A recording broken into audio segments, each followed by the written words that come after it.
Welcome back to Celtic State of Mind. I've decided just to stay in the store cupboard, Jerry, where we keep all our mannequins. But moving into the actual game, what a first half that was, because I think up to a point, you're looking at that, you're thinking we're comfortable. Right, we're getting the breakthrough via another penalty like we did against Dundee. We're comfortable. This is going to be 2, it's going to be 3. And then there was just a few moments in the match where, by the way, before I get into the refereeing, I think it was a red card, Jerry. I know you disagree, but I do think that the refs had a bizarre first half performance, dishing out yellows to Scales and Johnson when Livingston's, players are seem to be dealt with far more leniency by beating. A lot of people are going to say, Paul, what do you expect? But it's frustrating when you finally get that red card, because that can change the whole makeup of the game. And I think we've responded really well to it, Jerry. Definitely. Look, I think it was a good test midweek, wasn't it? Playing with 9 men against Feyenoord. So 10 men against Livingston, no disrespect to them. It'll be a lot easier. We've still looked, we can get them on the break. But this is mental, but 3 red cards in 2 games. I don't know. I'm probably going to get slated for a couple of these comments here because I don't know if I've missed something. But after the penalty, why wasn't the Livy player sent off? Because surely Hatate was through on goal there. I didn't see anyone else there to clear up. So he should have been off straight away. Beaton couldn't get that red card out his pocket fast enough for Joe Hart. By the way, he was still blowing the whistle as he was pulling that card out. I thought it was going to be for the Livy player at first. Because this is how I see it. Right. Goalkeepers Union, here we come. Look at how fast the 2 of them are coming to react to that ball. Right, they're both got every right to go for that ball. The speed that they both went at, nobody's been able to pull out of that. But if you look at Joe Hart, he actually does swivel his leg a bit so that his knees coming in is not right. So it was a collision. To me, I think it was harsh. A yellow card would have done for me. The same thing happened to me in my debut. I get signed up for the seniors at school to play in goals for them, even though I was younger. And I got my big debut, and about 5 minutes in, that exact same situation happened. I got a red card for it, by the way. So I understand why it's given. I just think it's really, really harsh because the 2 of them were fully committed on that one. He looked like he came off worse. We're going to bring in Ian Conroy, newest Acsom contributor, to have a wee chat, dialing in from New Zealand to give us his thoughts on the first half. Before I do that, what I would say is there was a lot of raised eyebrows about Forrest getting a game, but I think Hart took it to extremes to get him off the park. Jerry, he was doing well as well. That was a bit hard. Well. He was. Ian Conroy, welcome to your first appearance on a Celtic State of Mind. You're dialing all the way in from New Zealand. How are you? I'm good, guys. Yeah, nice to see you. Thanks for having me. What time is it over there? It is. It's 26 minutes past midnight. Oh, the dedication, honestly, of New Zealand followers, Australian guys, the Japanese guys dialing in. It's fantastic. But we were just talking about, there's loads to talk about in that first half, Ian, but the penalty decision, I've said, the sending off decision, I'm saying it's a red card. There's been a few people coming in talking about the Craig Gordon one against Alloa. Remember that? He got away with it. He took out Greg Spence, former Celtic player, got away with it. But I'm going to bring this up for David Scott. Paul John, I disagreed with what you said earlier, that Hart's improved under Brendan Rodgers. He's always got a mistake in him. I mean, you've got to look at that first half. Hart kept us in the game after Scales failed to deal with a long ball, a simple header, and Hart had a good save. So I don't know. It's a mistake. It is a mistake, but it's not a goalkeeping error as such. It's not a part of his game that's at fault. It's his decision making to come out, and he's taking the guy out. Ian, what was your take on the sending off? I think the comment here from Davey, I think he's right. I've made some notes here, and Joe Hart, I love Joe Hart. I think what he brings, and he's mature. He's a great guy in the dressing room, all that kind of stuff. It seems like a real good guy. He's always had a mistake in him, even when he was at Man City and when he was at England. When he played for England, that's just part of him, I think. And so in answer to the question, I think it was a sending off. It's one of those. If you give the referee a decision to make, he's late. We're all getting older with every minute that passes. But we're not professional sportsmen.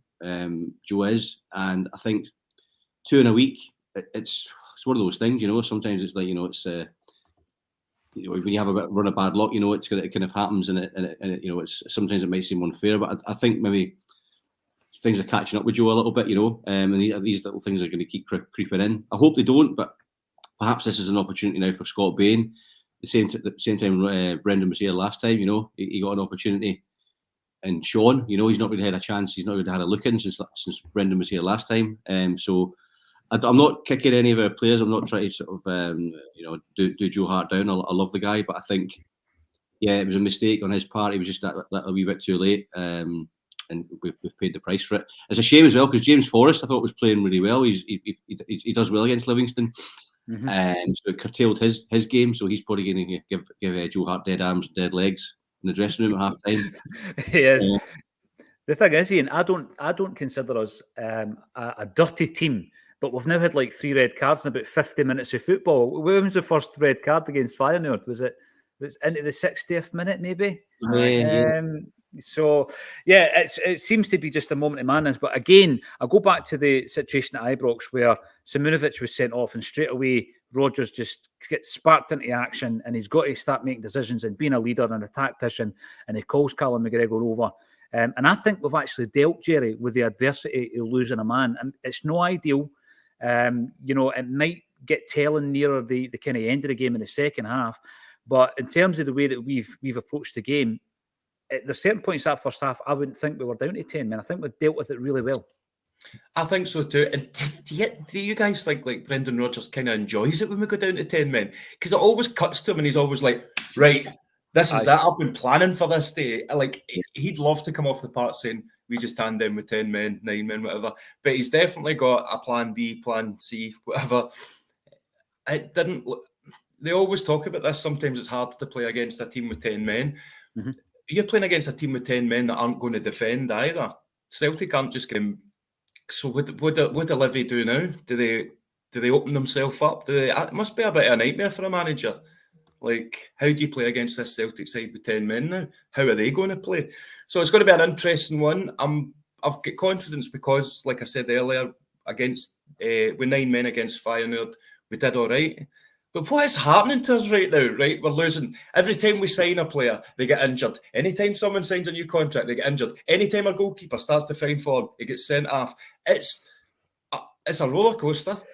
It's challenging. It definitely is challenging. And again, people, I've seen it already in the comments from the socials saying that this is the reason we had to sign a goalie because Scott Bain's not good enough. Scott Bain had a decent save when he came on. And to be fair, it's one of these situations where, you're going to have to just deal with it because, when it comes against Motherwell in a week's time, Scott Bain will be starting that game.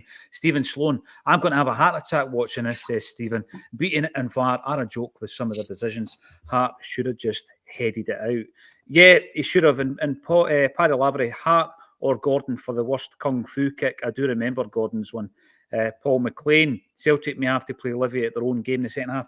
I actually thought, Ian, that we had been taken down to Livy's level just 5-10 minutes before that happened with Hart. Mm-hmm. They were getting really, really scrappy. The game wasn't flowing. But that's what Livy wanted. And I actually think we started already playing them at their own game. Yeah. I think, again, from my wee notes I made, I thought we started moving the ball quickly. I think one of the problems I thought I sort of found from the changes guard from Ange to Rodgers was the kind of he slowed it down, that kind of more pensive, probing type of football that he's playing against, versus Ange's kind of to use a Jurgen Klopp saying that heavy metal football, that kind of just irresistible, high press, just high energy. So I thought there was a return to that at the very, very early stages of the game. I was concerned with. It's a couple of times. I love Liam Scales as well. I think he does really well. It kind of reminds me of I'm not very good at FIFA, but when I play against my son and try to control I'm trying to do that. I feel a bit like that's what I'm doing. That's what's happening with Liam Scales. I'm controlling him a little bit sometimes, and it's when the ball goes over the top, he struggles a little bit, and a lot of the challenges he makes are recovery challenges rather than actually snuffing out danger. It's his own inexperience, I suppose. But he's got the power and the stature do that and get himself out of trouble, you know. So I think as his game develops and the more he stays in the team, and I hope he does. I really hope he does. I think there's a real player there. I think he's a real find, and I think that's kind of that old apparent Chinese saying there's two words for one meaning, which is crisis and opportunity. I think that's it's gonna play well for Scales and Celtic. Go on. We were calling him the Tony Ralston of this year. You know, this guy that's had this resurrection, a player who could have left Celtic very quietly. There wouldn't have been many complaints about it. But then he's given his opportunity and he's grabbed it. I was critical of Scales against St Johnstone in the game leading into Ibrox. I felt that there was 2 occasions where he didn't defend well enough and Hart had to get him out of jail. I was a wee bit concerned in the first half there, where he's not dealt with a simple enough looking ball over the top and Hearts had to again save it. But you know what? He's one of only 2 centre-halves that we've got at the moment. And I think Enda McGurk comes in and says, we're a mess at the back without Carter Vickers. Now, when you lose somebody like Carter Vickers, you're going to obviously miss him. But I'd go a stage further, Jerry. We're missing that partnership, the key partnership that we had for 2 years centrally in the defensive area, and we don't have any of them. So it really is a mishmash, and we've had so many different permutations of partnerships at centre-half so far. I think they're doing okay under the circumstances, Jerry. Yeah, they're doing great under the circumstances. I think this will be one of those squad teams, you know, that you look back on, maybe a year's time, somebody posts the squad and says, look who we won with that day. Because if somebody says you've got your full set, all your centre-backs back, there is no way that we're going to be picking Scales and Lagerbielke because they're top 2. And you said it on the show the other day, Paul, as well. It was it's triangle with Joe Hart at the back, CCV and Starfelt became solid. Now we've lost Joe Hart out that as well for the next how many games that he gets banned for. So we said it before the show, it's going to be a bumpy road until January by the looks of things. You want to do a sweepstake? Who's next? Who are we losing? Is it going to be a red card? Is it going to be an injury? It's got to stop at some point, doesn't it? I want it to be evened up because I think Livingston have gone in hard and they've got away with a few in that first half. So I'm hoping that it does get evened up and then you can see Celtic opening it up. Now, Hatate's coming in for a wee bit of criticism, Ian. I love Hatate as a footballer. He's a playmaker. He's a game changer. He's trying the Hollywood pass, to be fair to him.